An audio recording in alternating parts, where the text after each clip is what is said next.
The following is an exclusive presentation of WI Garden Media, the voice of Garden Talk Radio.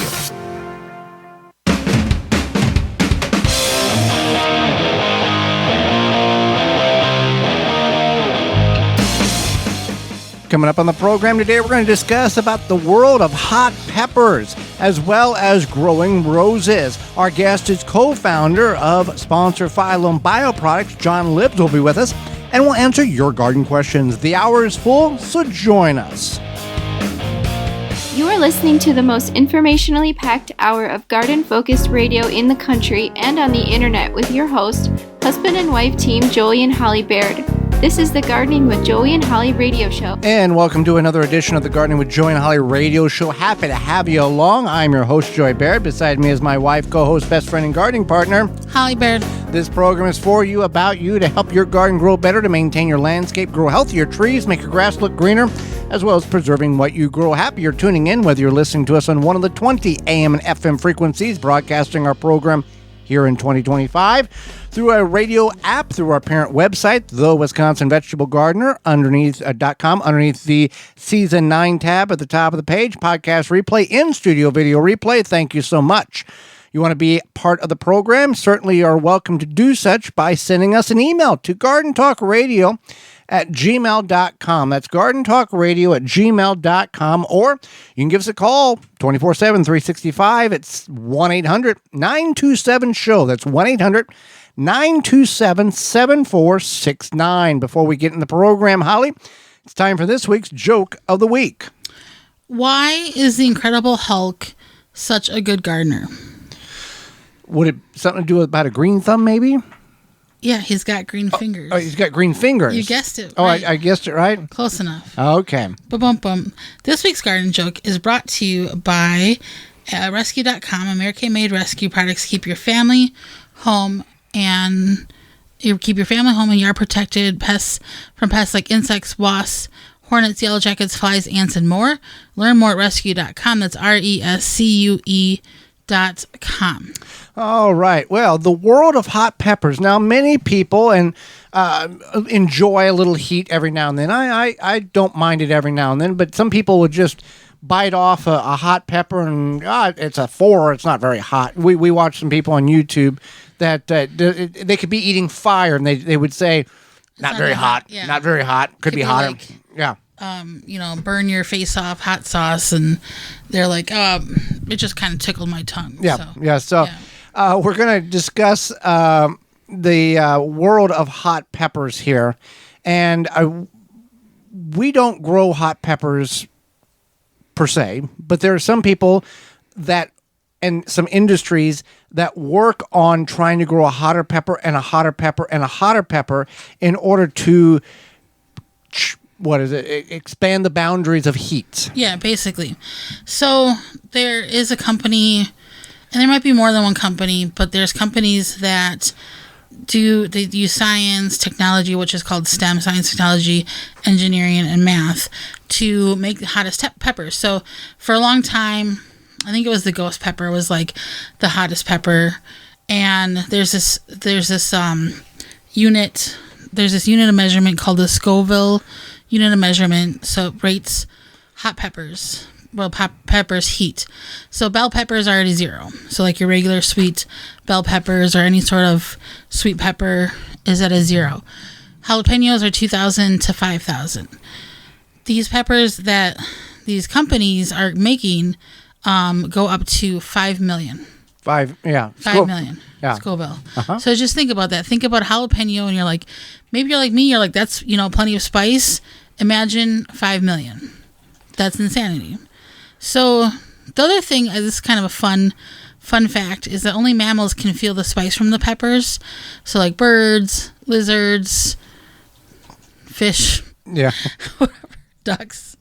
I mean, I know ducks are birds.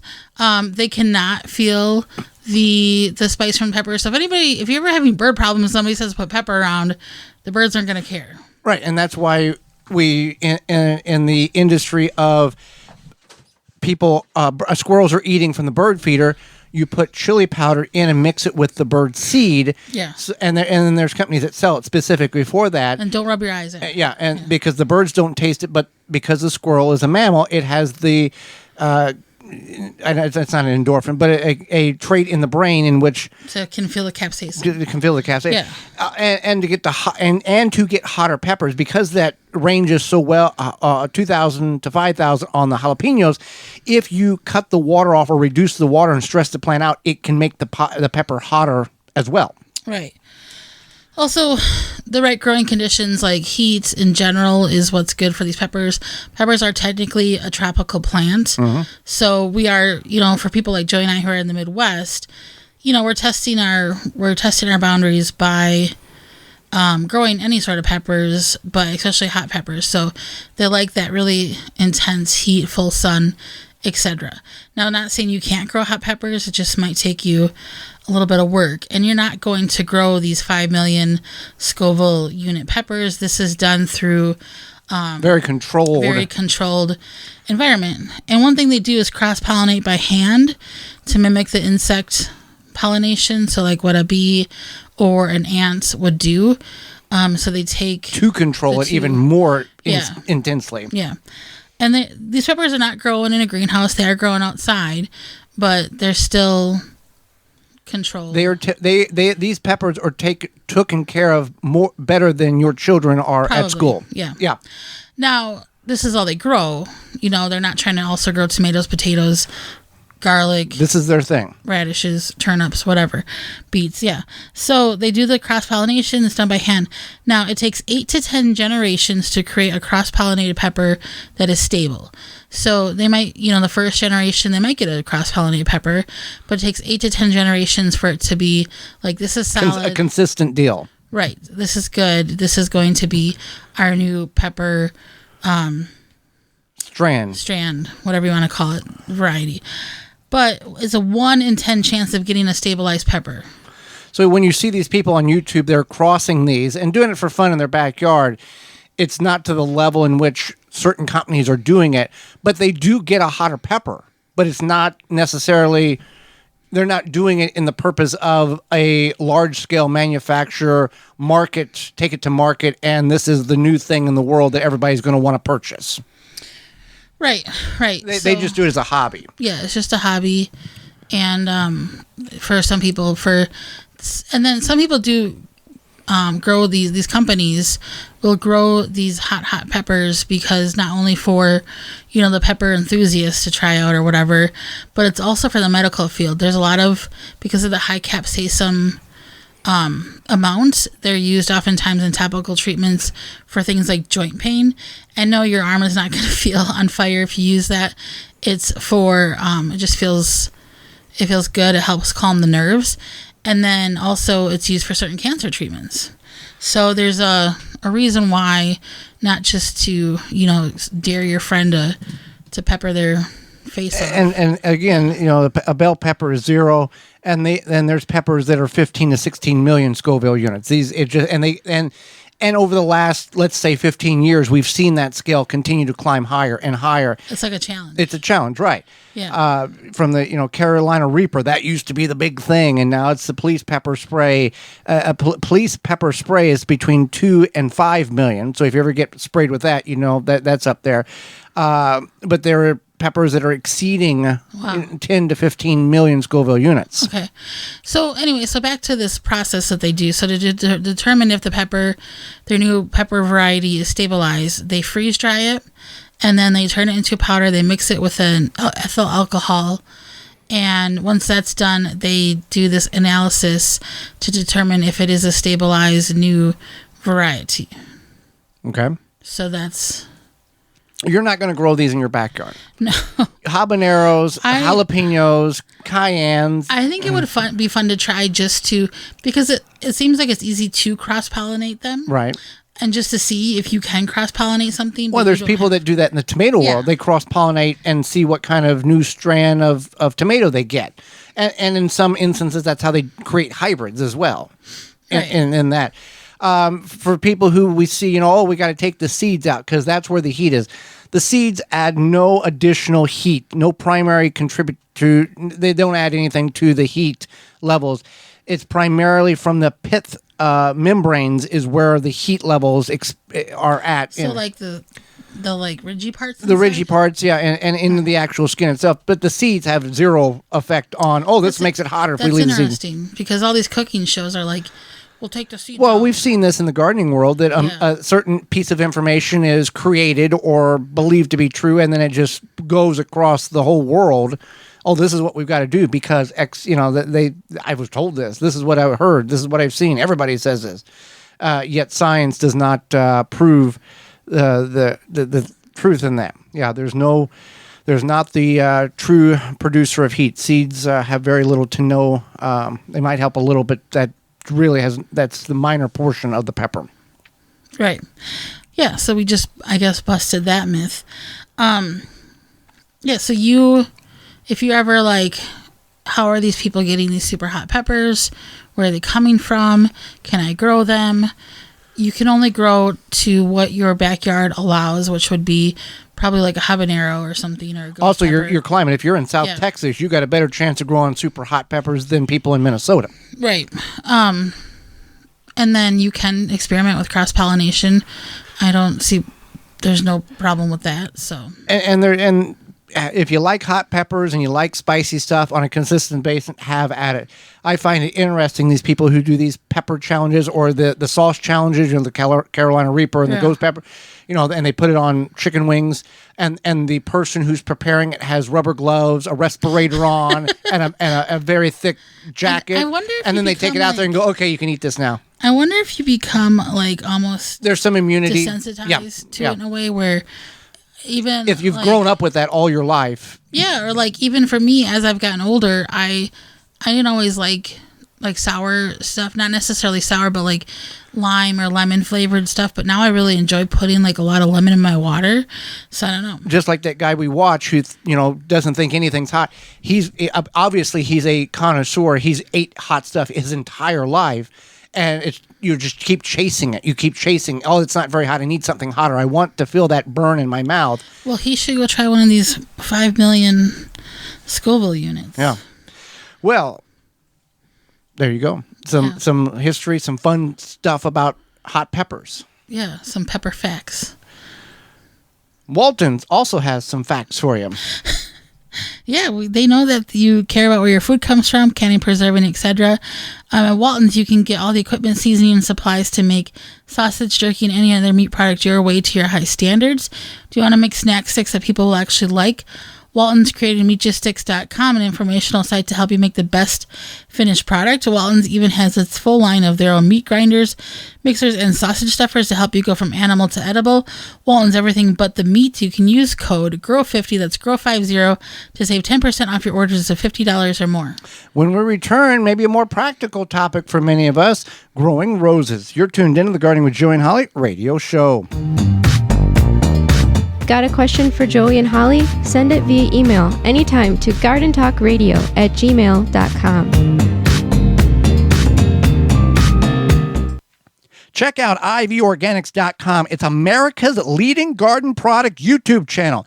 IV Organic products are innovative, organic, effective, and proudly USA made to help you achieve your best growing season. Use coupon code RADIO10 at checkout and save 10% on your entire order at ivorganics.com. That coupon code again is RADIO10 to save 10% on your order at ivorganics.com.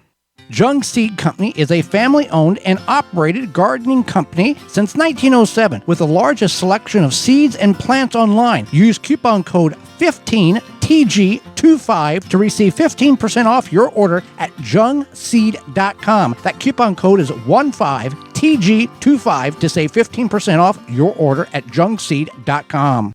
Want the perfect lawn this summer? LawnSynergy.com is making it easy. They have fertilizers and grass seed formulated by professional landscapers.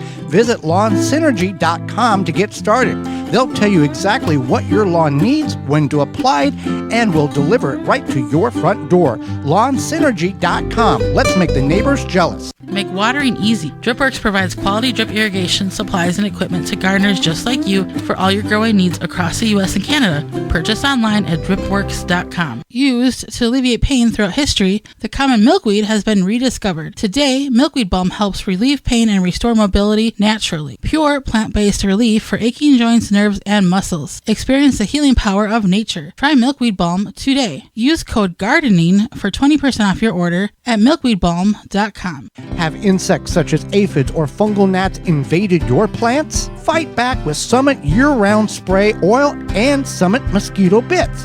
Organic Summit Year-Round Spray Oil kills insect pests on indoor and outdoor plants. All natural mosquito bits kill fungal gnats larvae in container plants. Both products are harmless to people, plants, and wildlife. Summit Year-Round Spray Oil and Summit Mosquito Bit are available at garden centers, hardware stores, and at SummitResponsibleSolutions.com. My garden hasn't looked this good in a decade. That's what gardeners are saying about Carricade.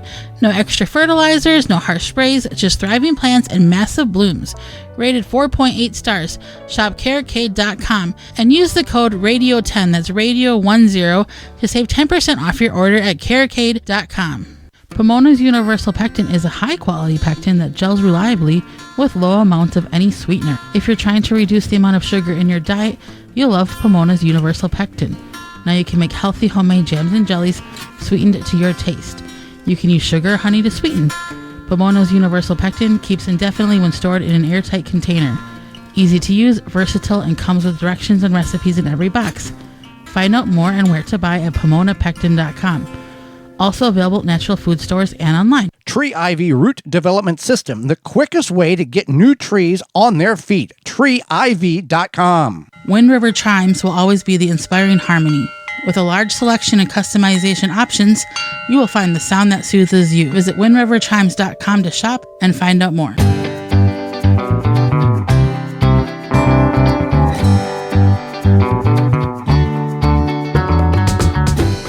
Welcome back to the Garden with Joy and Holly radio show. Happy to have you around. We're going to talk about roses. I don't think, when Joy and I were talking about this, I don't think he realizes how many varieties of roses there are. Okay. Do you have a guess? 200. That's your guess? That's my guess. Out of all these rose people, that's your guess. Well, okay, what's the answer? 30 to 50,000. Okay. That's a lot of roses. And there's probably varieties just like tomatoes, just like peppers, that are only in somebody's backyard. Okay. Where they've grown it and it was handed down to them. I don't know. People give people rose bushes and stuff like that. So who knows? But anyway, roses are, I think, one of those things where if you grow them with a lot of pride and joy, and it's like your thing, which isn't a bad thing. You know, it's kind of like us with tomatoes and whatnot, but it's a very, from what I understand, we've talked to rose people, it's not a difficult thing to grow, but it does require some love and attention. Yeah, you got to have a little bit of background in order to do it, and then you can learn as you go. Roses need about 6 hours of direct sunlight in order to get their optimal growth and proper flowering.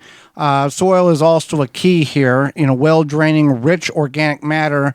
You mix compost in it, organic matter, leaves, chemical-free, seed-free grass clippings, and you can work that in the soil. Aged manure helps as well. Yeah, so let's go back to the sunlight thing. So that's for optimal growing. So just because maybe you have a little bit of a less full sun spot doesn't mean you can't grow roses. It just means that they may not be till their full potential. So don't give up hope. I guess if you want to grow roses, you could. You'd have to just be more mindful of that. One thing about roses is they don't necessarily need frequent watering. It's almost like houseplants in a sense, where once a week is good, probably. Where, I mean, obviously you can't control the rain, but they're okay with more self-sustainable. Yeah, the soil can dry. I've also heard that like they don't care about soil, but I don't think that's necessarily true. Well, yeah, they do need. I mean, you just can't grow them in sand. They do need. But it's not like they're. I believe they're more self-sustaining in the sense they don't need as much nutrients. Right. But you know, if you start out with good, rich organic matter, you're certainly going to put yourself in a very good position to have long-lasting roses for many, many years. Right. Yeah, I'm not good. If I was going to grow something like a rose, I would not take a chance and be like, I can just grow it in whatever and hope it does the best. So yeah, and then roses they are heavy feeders, so they do need the fertilizing. You can get a rose-specific fertilizer. Otherwise, they do say like coffee grounds could work, or an alfalfa meal. I would stick with like a rose fertilizer. Yeah, it's got the right components for such a plant, and you need to follow the back of the bag in order to properly distribute it and the frequency in which is needed, because it's keen to the plants. And there's tomato fertilizer, there's rose fertilizer, there's grass fertilizer. So you need to be aware of what you're getting. And there are some fertilizers that are more universal, but if you have the option to get the specific fertilizer for that type of plant, certainly is the better way to go. Right. And a well-cared rose bush can typically live between 10 and 15 years, and even longer. We've heard some roses living 100+ years if maintenance is done right on them. But your average, typical, worst-case scenario, you're looking at 10, 15 years if you just love it a little bit. That's crazy. I mean, it's not crazy, but it's like thinking about a plant going 100 years here in southeast Wisconsin. There's a bonsai tree, the Bonsai Tree Association people. I think it's like 300 years old or something. I'd have to look, but whenever a plant or an animal or pet outlives you, it's like, what is it? Tortoises, parrots can Parrots, yeah, and roses and trees. Yeah. Your bonsai tree. So fertilizing is good. Pruning, that's the one key about the rose situation, is that you do have to prune. It's part of helping the them maintenance, grow. the production of it. And now, I'm not saying if you never prune it and you just grow it in the back corner and let it do its thing, it will survive. But if you prune it, it's going to put out more flowers. It's going to be healthier and less susceptible to. And maintenance, you're going to have to be less susceptible to certain diseases that roses can get. And you might need a special pair of gloves because roses have the thorns. Right. Yeah. So you might want to keep that in mind before growing a rose. You might have to get some equipment, accessories, what have you. I don't know. Why don't we grow roses? Just never have. Never done anything. There are rose varieties that are thornless. Yeah. So you can go that route as well. We've just never grown roses. I don't like roses. Now, if you don't like, now, if you're interested in rose growing and getting good quality roses, you can go to Edmund's Roses, your source for America's finest garden roses. Hundreds of roses from Zone 3 and up at edmundsroses.com.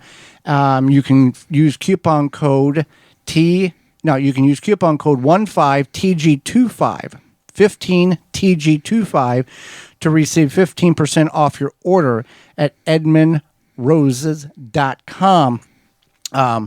edmundsroses.com is the place to go for that. Yeah. So there's a good source for you in case you want to grow some of your own. So pruning, we talked about that. Mulching. So mulching is a good way to edmundsroses.com. edmundsroses.com.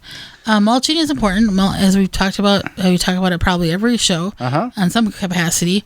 Mulching is good. It suppresses weeds. It helps keep the moisture in. Sometimes it'll keep certain pests out or detoured, whatever. I don't think roses have many pests, but I mean, I could be wrong. I'd have to look here. Or maybe that's coming up. But mulching is good. You can do anything from wood chip to any sort of gravel. You can do gravel. Yeah. Roses are susceptible to many pests. Aphids, Japanese beetles, thrifts, spider mites, caterpillars, scale insects, cone borers, leaf hoppers. So you prematurely jumped over on that one. Oh, like a leaf hopper. Now, there are certain varieties that are less susceptible, just like in vegetables. There's some that are more diseased and pest resistant. But roses are susceptible to several diseases, including fungal diseases, black spot, powdery mildew, and rose rust is several diseases in which they can be persistent or they can get a hold of. These poor roses, they could have problems. Nobody is unsusceptible to powdery mildew, apparently. No. So, and I think that is a lot of times just circumstantial, because we only had it like once or twice on our squash. So, something to keep in mind. And just because you growing a rose doesn't mean that it's going to happen. And again, there's because there's 30 to 50,000 varieties, you could find a variety that works for you. You could find a thornless variety that is disease resistant and more disease resistant and can accept some shade maybe or what have you. So don't give up hope if you want to grow roses. They over time, so much things have changed. And I bet there's a color that you could find that you really like. I know our neighbor grows some, I think they're pink. I don't know, pretty sure. Pink roses. So you can find different varieties, colors. Yellow's a popular one, I think. Red, classic red. So yeah. So, roses, and the other thing you need to be aware of when you're buying roses, if you typically go to your local independent garden center, they're going to have roses that are acclimated for your particular growing zone. If you buy from edmondsroses.com, you need to know your zone. And you can go to your favorite search engine, type in my growing zone, and insert your zip code. If you're in growing zone 5, I would look for a rose that is good down to zone 4. I wouldn't go to the specific zone that I'm in, because there are anomalies. That's not the right word. Anomalies. Yeah. Anomalies. In which colder temperatures hit an area than the last 10 years average. So if you have a zone 5 and you plant a zone 4 rose, you're going to be safe with that rose. So I would go one zone colder than what you are typically, what you're currently growing in. Now, if you're in zone 3, I don't know if I haven't found, did much research below zone 3 that you would need a zone 2. I don't know if they make such a developed. I'm sure they do. I just didn't do my research on that particular aspect of rose growing. Right. Yeah. So I think the biggest thing here is to take your time and find something that would work for you. There are zone 2 roses. This is something that you want to... If you're looking at 10, 15 years if you do it right. Yeah. It's not where it's like... And it's an investment. You're investing, and also being mindful of the space it's going to take up. How big is this thing going to get? Because we see rose bushes, not just... you can trim them down. You can keep them pristine and shaped just right, or you can let them flurry out, and they can take up quite a lot of space. If you're looking for a new hobby, I collect hobbies, so I'm not going to grow roses. But if you're looking for a new hobby, I think this is a good hobby, because you're going to do the pruning, you're going to do the mulching, you're going to do the fertilizing, the watering. You can get yourself on a little watering schedule. Hybrid roses need about 2 to 3 foot apart. Shrub roses need about 3 to 5 foot of space in between plants. You got your climbing roses. You got your hybrid roses. You've got your heirloom roses.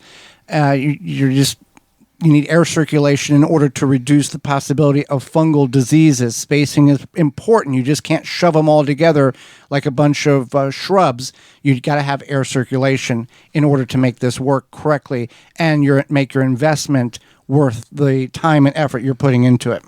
Maybe I would like roses more if I grew some. Maybe you just grow one. I don't know. Yeah. Well, now that the weather is starting to warm up, you'll want to protect your garden from various beetles, weevils, borers, including Japanese beetles.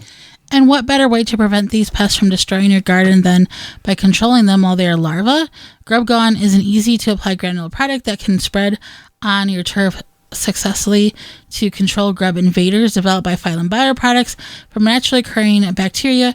Grub Gone is a non-chemical BT product that specifically targets only scarab pests and is safe to use around bees and other beneficial insects. And if you've already got those beetles flying around your yard, Beetle Gone is the answer. It is an is the only organic water dispersible powder that can be sprayed directly onto your edible plants. Find out more and all the information you need to know. Go to BeetleGone.com. That's BeetleGone.com. Hang out with us when we return. Co-founder of Phyllom Bioproducts, John Libbs, will be with us. You're tuned in to the Gardening with Joey and Holly radio show.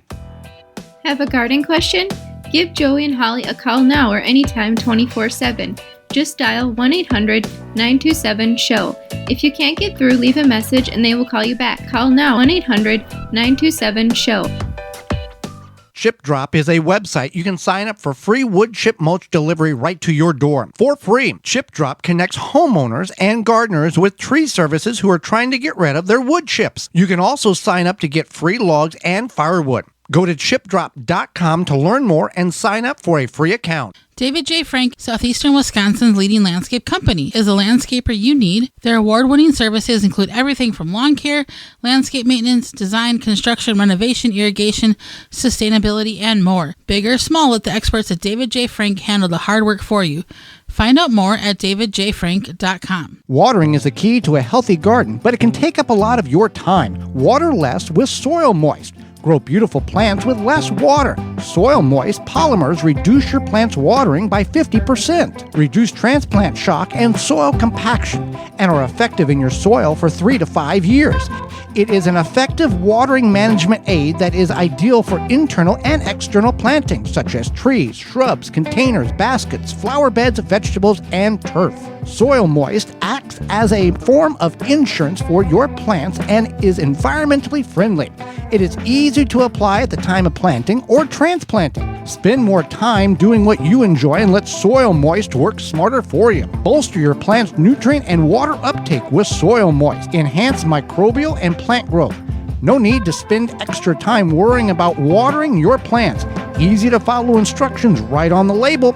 To find where to purchase and to see all their products, contact your local garden center or visit soilmoist.com. If you could double the life of your raised bed boxes by sealing the wood with a clear, non-toxic wood preservative, would you? Well, now you can with a clear, penetrating product called Internal Wood Stabilizer. It's 100% non-toxic and easy to apply. Seal your untreated wood surfaces, even chicken coops, by spraying on Internal Wood Stabilizer.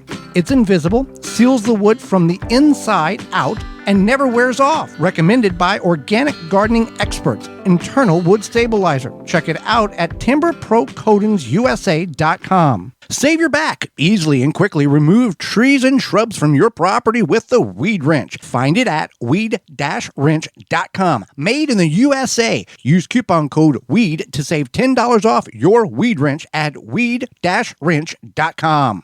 Goodbye, biting bugs and plant invaders. No More Bugs by Naturally Green Products is your answer. No More Bugs is DEET-free and not sticky on your skin. USDA certified, No More Bugs has been a favorite by consumers across the country for over 14 years. More than a repellent, it is safe for you, your plants, pets, and home. Available online at nomorebugs.net, Amazon, Walmart.com, and the Home Shopping Network. Edmonds Roses is a family-owned and operated rose company with the largest selection of roses online.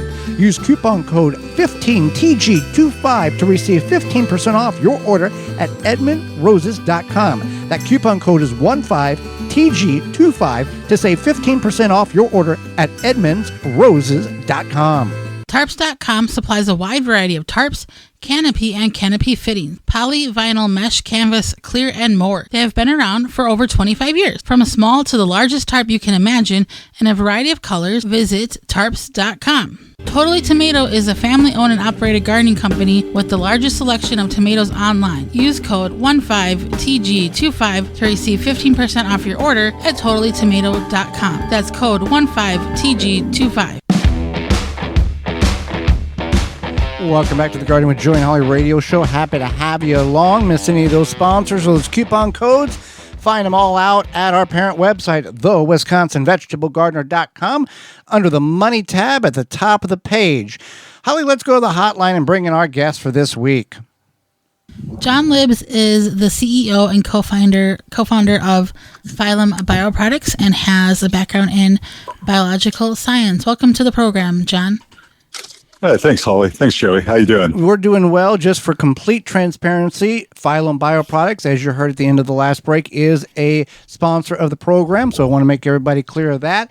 And I'll start with this, John. A lot of people have asked us what to do with grubs in their yard. What is the best way to get rid of them? And where do they come from initially, where the problem starts? Yeah, where do those little buggers show up from, huh? It's well, historically, a lot of beetles, beetle grubs in particular, have been spread around in nursery stock. That's really how Japanese beetle was spread early on in the Northeast, and then also out to the Denver area for sure. Approximately 10 years ago, it was basically in nursery stock. So APHIS does a quarantine program, but some of those grubs get moved around in potted plants still. And then, of course, the beetles will fly. Midsummer, they'll start flying into the fall, and they'll go lay eggs wherever, different species like water more or less. And the ones that people really focus on because they're such voracious plant eaters are Japanese beetles, and they love water. So they'll fly to where there's water, where the water's good, and they'll lay eggs there, and new grubs will hatch out. Just kind of like the jumping worm, too. It gets spread through the soil of the nurseries, and though the nurseries are beneficial, independent, and commercial, they can have a bad impact on our gardens. No doubt about it. Then for the most part in lawns, folks are using granular products. They all are spread like fertilizer, and you irrigate them into the root zone where the grubs feed, particularly when the temperatures warm up a bit, about mid-50s Fahrenheit. They start working their way to the surface, feed on the roots, and so that's where you want to deliver the active ingredient from the products. And then, of course, some people spray. That's more of a professional channel side of business where they spray grub controls. Our products, the granular is Grub Gone, that you spread and irrigate in like all the other granular products. Then we have Beetle Gone, which is a wettable dispersible powder, a WP or WTP. You mix it in water. You can spray it on soil for grub control. You can spray it on the lawn for grub control. Or a lot of folks in their gardens, whether they're flowers or vegetable gardens, will till it into the soil, just mix it in, and it's a safe way to use it. And that's a very good grub control as well. And let's talk about the Phyllom bioproducts. Your product is different than others because it is designed specifically to target those them beetles and doesn't affect beneficial insects, unlike other chemicals, which it kills everything. Yeah, that's right. It's a BT-based product. So traditionally, these microbial products, they'll have effectiveness against certain families of insects, not all insects. They're pretty wide spectrum, and ours happens to kill different families of beetles very well, including scarab beetles. And no toxicity to butterflies, no toxicity to bees, ladybugs even. Even though ladybugs are a beetle, there's no toxicity to that family of beetles. So we got a little bit lucky there, but yeah, it's really focused on the bad guys in your garden. And that's not by accident. That's something that you have worked on in order to create a formulation in order to target only those beetle and grub invaders. Yeah, it was really the front end discovery. So we saw there was a big hole in the market where there was, and BT products have been used very successfully in ag for a long time, and in forestry and mosquito control for a long time, different strains of bacteria. So we saw there wasn't really a good beetle control. We knew there was, it's the largest group of insects in the world are beetles, but there really wasn't good microbial control of beetles. And so we set out to discover an active bacteria that makes a protein, and it's the protein that's actually the active ingredient. That's why it's a very, very safe insecticide, and that protein is very targeted. But we set out to discover that, and so we were pretty good at it and got a little bit lucky as well. Fantastic. So typically conventional methods, chemicals used on pests are harmful. Can you talk about their impact? Not necessarily even just in your own backyard, but the further ecosystem around you. Yeah, sure. So basically, most chemicals are what we would call wider spectrum insecticides. Different chemical classes are either broader or more narrower in what they kill. The good ones tend to be pretty broad. So not only do they maybe kill a target, scarab, grub, or beetle, but they'll also kill a butterfly or the bees and that sort of thing. And a lot of the toxicity comes from chemicals that are really basic in their toxicity, meaning a lot of the chemicals used very extensively in the past, and even quite a few of them now are neurotoxins, meaning they can bind and tie up and create toxicity in neurons. And it's not just in insects, unfortunately, mammals, whether pets or people, et cetera, et cetera. Some of the chemicals, they're getting a little safer. The chemical that's kind of the darling of the industry now, which replaced imidacloprid, it's in like Scott's Grub X and Syngenta's Grub Control FMC as a cheaper version of that. It is it's safer for non-targets, but it still binds certain receptors that are found in muscles called rhyodine receptors, and that's how it inhibits molting, I should say, in insects like grubs and beetles, or in particular grubs. So it stops the progression of the life cycle of the insects. And the key here is, unfortunately, mammals have rhyodine receptors as well. So theoretically, it can bind those receptors in people and pets, in muscles as well. And there's actually some cases where this has happened and people were hospitalized. It was very high, relatively high doses. And really the problem is it's really about contact and dose and longevity in the environment. And the new chemical darling in these products has a very long half-life, even much longer than the imidacloprid, which has been kind of moved out of the market because of safety concerns against bees and that sort of thing. But the new chemical, the darling, its half-life, they find it in soil and water, 6, 8, 10 years later. So it's you get a little bit buildup of the chemical, depending on what comes, if you have a small pet or a child obviously playing in the lawns, you kind of have to think about, all right, is the chemical building up over time? What's the exposure? That sort of thing. So that's really the downside. And the upside of the chemicals is most of them work pretty well.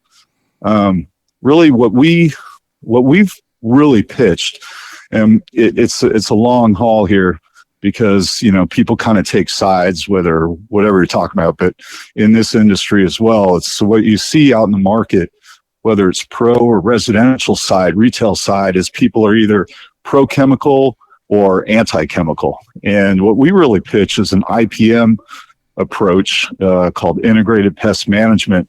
And it's a type of approach that was really used extensively in agriculture starting in the 50s, where you take a good chemical, you use it at a very low rate. And then if you have a good non-chemical to dose in and mix in with the chemical at a low rate, you use the two combined. And what you find often is you have better control, better killing ability. You reduce, obviously, the chemical load on the environment. And just as importantly, you sort of stave off resistance, the possibility of resistance. So when you're using two products that work in completely different manners against the insect, different pathways to kill the insect, kind of a 1-2 punch, what you'll find is the chances of resistance against either one of the products drops quite a bit. And what you're seeing right now is a lot of resistance against a lot of products. And I unfortunately think you're even seeing that against the newer chemical classes, because we're seeing huge population of grubs all over the country right now.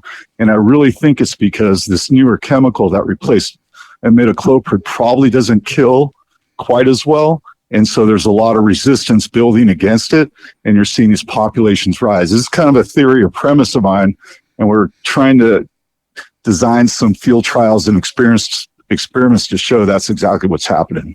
Well, and I find it interesting, these chemical companies, they make an organic chemical, but yet they still sell the chemicals at the that type of thing. And then with your products, we know these companies that come out and spray lawns and then put the sign out and say, toxic, don't step on the lawn for 48 hours.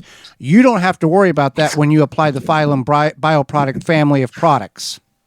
No, not at all. And in fact, in agriculture, where they're very cautious on what you're describing as re-entry interval, the REI, ours is minimum risk. The minimum you can have as far as a time point when you're allowed back in the field, and it's 4 hours.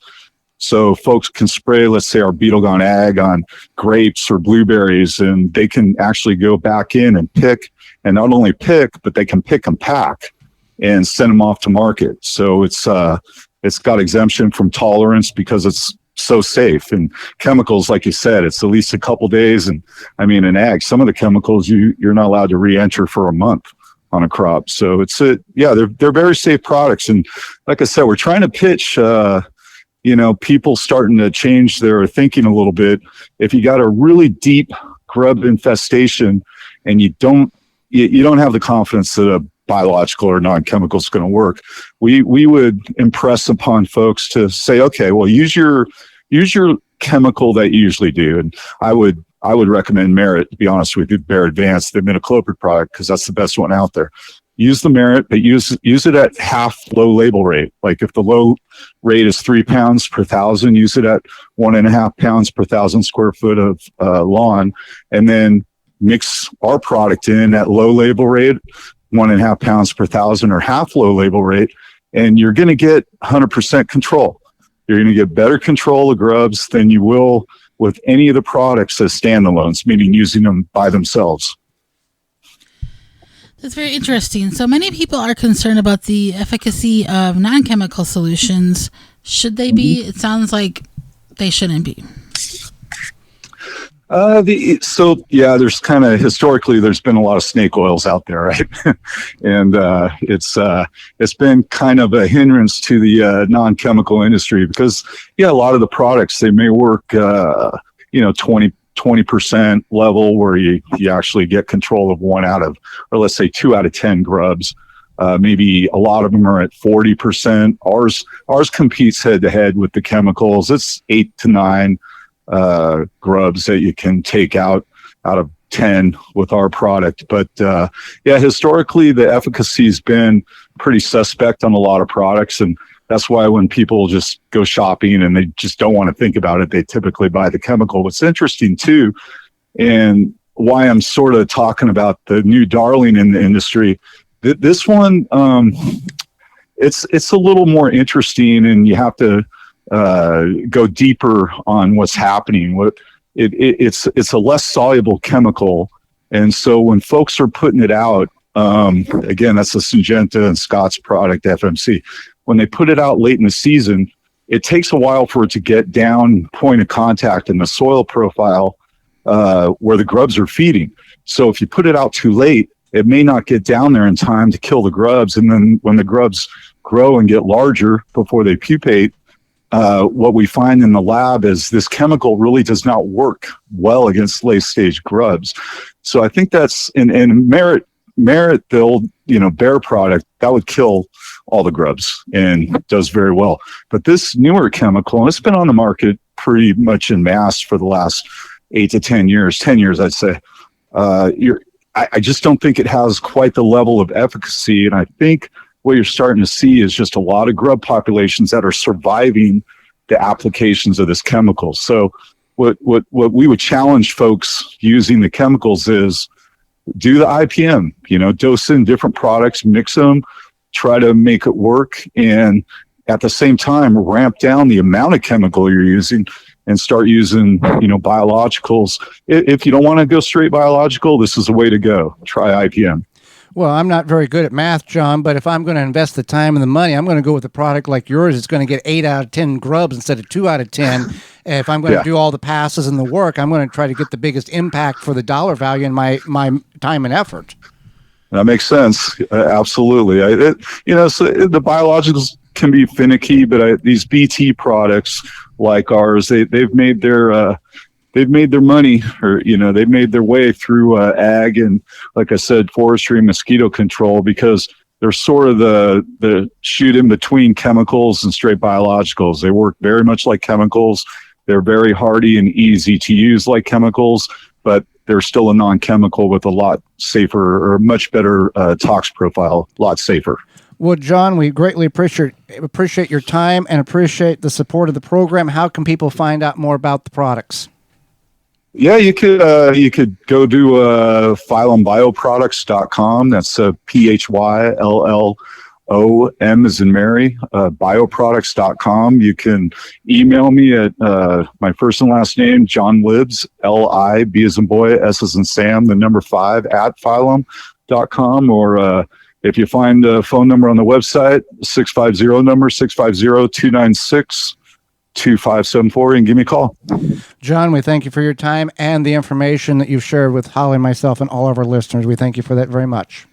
Oh, you bet, Joey. Absolutely. Thanks, Holly. Absolutely. You too. Take care.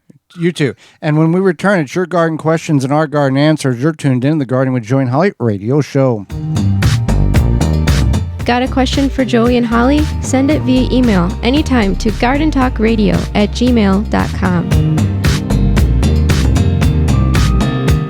4-Jar Canning Supply, your one-stop shop for all your canning needs, where old ways meet new in every jar. They are a family with decades of home canning experience, offering top-quality products and outstanding service. Never run out of canning lids again. Whether you're a seasoned canner or just starting out, their extensive range of canning products will elevate your canning game. 4jars.com. Inspired by the homemade preserves of our childhoods, they want to share that same joy with you. They deeply care about your family's health and understand the importance of homemade, nutritious meals. That's why they offer high-quality products to help you preserve your food.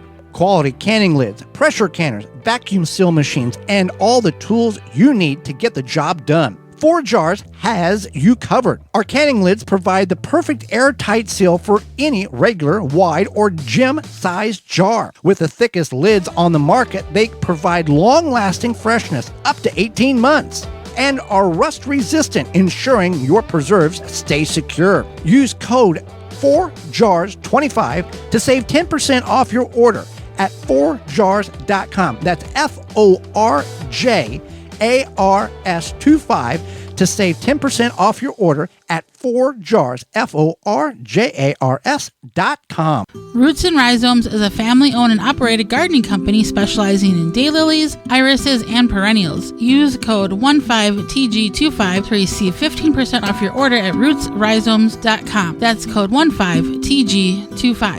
RH Shumway is a family-owned and operated gardening company with a large selection of seeds and plants online.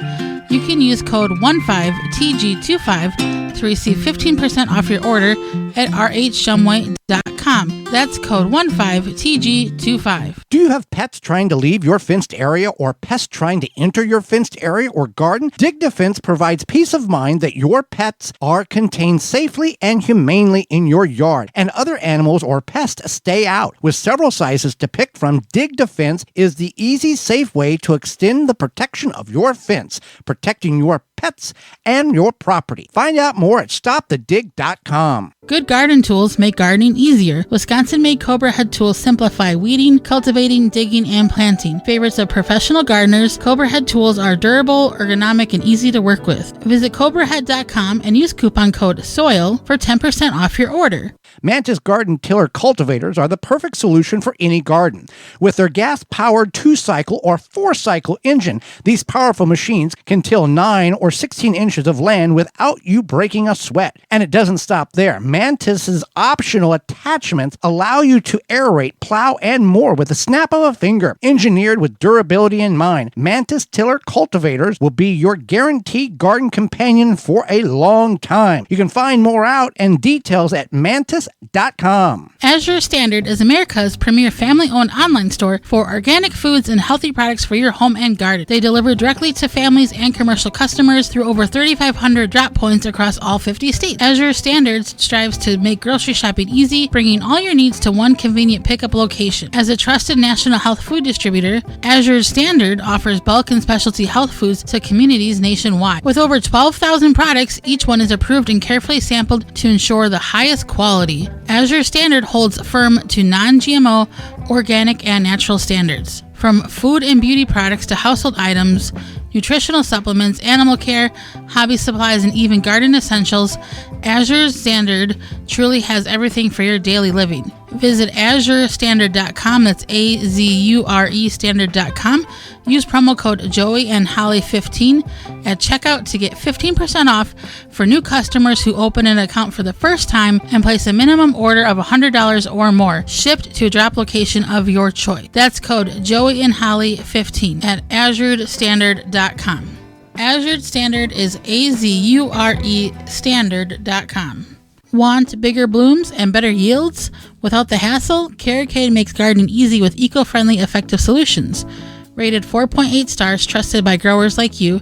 Shop Carricade.com and use the code RADIO10, that's RADIO10, to save 10% off your order at Carricade.com. Vermont Bean Company is a family-owned and operated gardening company with the largest selection of seeds online. Use coupon code 15TG25 to receive 15% off your order at vermontbean.com. That coupon code is 15TG25 to receive 15% off your order at vermontbean.com. Welcome back to the Garden with Joey and Holly radio show. Time for your garden questions, our garden answers at the top of the hour. If you've got a question, send it on over. Garden Talk Radio at gmail.com. That's Garden Talk Radio at gmail.com. Or toll free coast to coast at 1-800-927-SHOW. That's 1-800-927-7469. Let's go to the hotline, and we got a question about tomatoes. Hey, Joey and Holly. My name's Will. I'm in the Kansas City area. I was wanting to know about Florida weave and indeterminate tomatoes. I've had really good luck with my determinate tomatoes and really considering doing it with indeterminates, but I didn't know if you guys had any advice or experience with that. I do appreciate you guys' work and spreading the love of gardening. Have a great day. Well, there you go. Thank you so much for listening to the program. And yes, we can help you with that. We grow a lot of our tomatoes in the Florida weave, which is a standard practice of support post on both sides based on the length of the run between the rows, sometimes supporting posts in the center, where there's strings at increments of about 1 foot up. And that is where the tomatoes will grow and hang on. And you can pack more tomatoes in a smaller area because you don't have the cages, and it's cheaper. You don't have the cages bouncing around. We use agricultural twine, which is a plastic twine that has a very high tensile strength. We grow determinate and indeterminate tomatoes. And with the indeterminate, when they exceed the height of the Florida weave, what do? We just let them drape over. So, you could add more height to your Florida weave if you wanted to, but also just letting them kind of grow and then drape over isn't going to have any issue, problem, harm them, because you already have the bulk of the plant off the ground. They're not going to grow. If they grow over and hit the ground, then you have other problems. We use 10-foot T-post and put 2 foot in the ground, so we have 8 foot above ground that we can work with on that. So certainly any determination of tomatoes will work. Can I line my wood bottom of my elevated raised bed with ground cloth to help protect the wood? Certainly you can do that. You could do that. You can also get an internal wood stabilizer from Timber Pro Coatings USA, and it will basically purify or protect the wood internally. It creates a bond with the wood that basically is indestructible, can last more than 25 years. It's Timber Pro Coatings USA.com, and you can certainly go that route and find all of the sponsors on our website, the WisconsinVegetableGardener.com, underneath the Season 9 tab at the top of the page. But it is a product that not only works for raised beds, but chicken coops, decks, whatever wood surface, tree stands, whatever you got that you want longevity and protect from the weather, certainly is the way to go. But yeah, elevated raised bed. And if you just go with the cloth aspect of it, yes, it will protect the wood somewhat, but you're still going to have you're going to still have water going through it. So I don't know that there is going to be I put a cloth down, I got an extra 6 months out of the bed versus just soil to wood contact, because the water is going to permeate through that cloth anyway. It's not going to be like water barrier or liner of a tub or a pond type of Right. thing. Yeah, Well, absolutely. we are out of time, and we thank you for yours. Tune in the program next week, and we will be discussing cucumbers as well as planting for canning. Our guest is author Teresa Woodard, and we'll answer your garden questions, more of them.